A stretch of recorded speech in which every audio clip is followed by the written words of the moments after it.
Some people hustle pool, some people hustle cars. But have you ever heard about the man who hustles stars? Jack Horkheimer, star hustler, director of the Miami Space Transit Planetarium. Our episode for this week, Monday, February 28th through Sunday, March 6th, is Return of the Singular Sinister Sibling.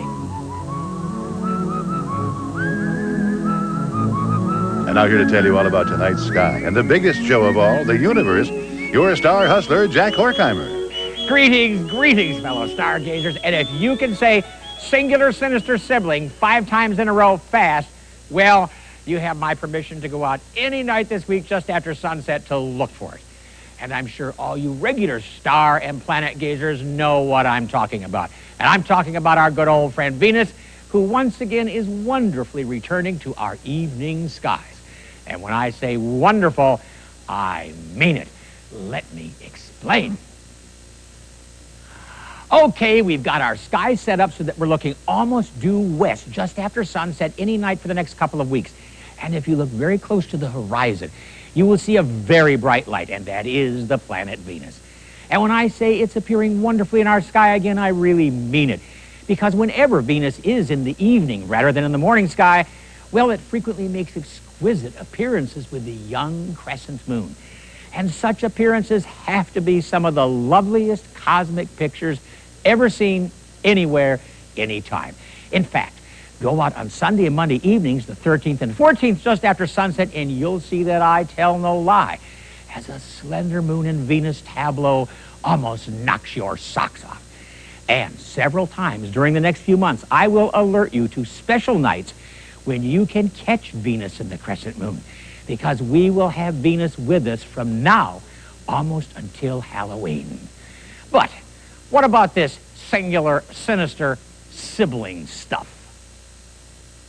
Well, during the last half of the 19th and first half of this century, Venus was thought to be a close twin to our Earth because it shares a similar closeness in space to our Sun and an almost identical similarity in size.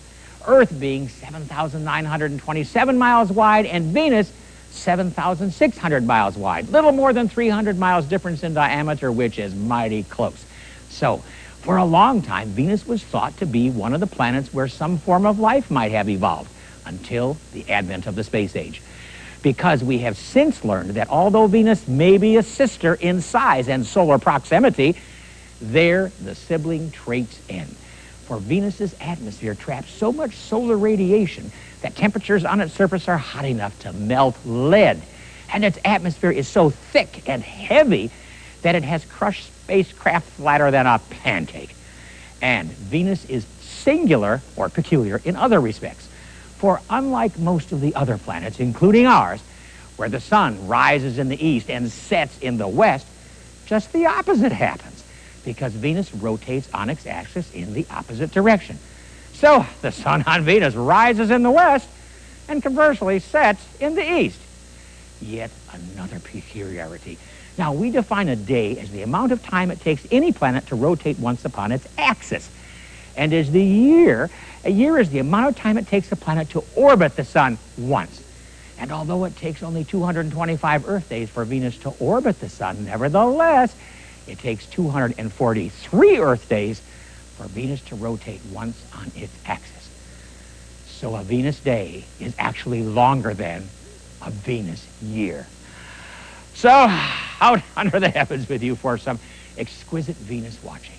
And if you think your sibling is peculiar, well then, just keep looking up. You've waited for it, and now it's here. The second Star Hustler video, Tales of the Night Sky. A collection of celestial short stories, from cosmic mysteries to stellar adventures. To order, call 1-800-533-8321. Have your credit card ready, please. Our Return of the Pilgrim Moon binocular winners are Joanne Panettiere of Yonkers, New York, Burchell Thomas of St. Thomas, Virgin Islands, and Carol Lubian of San Diego, California.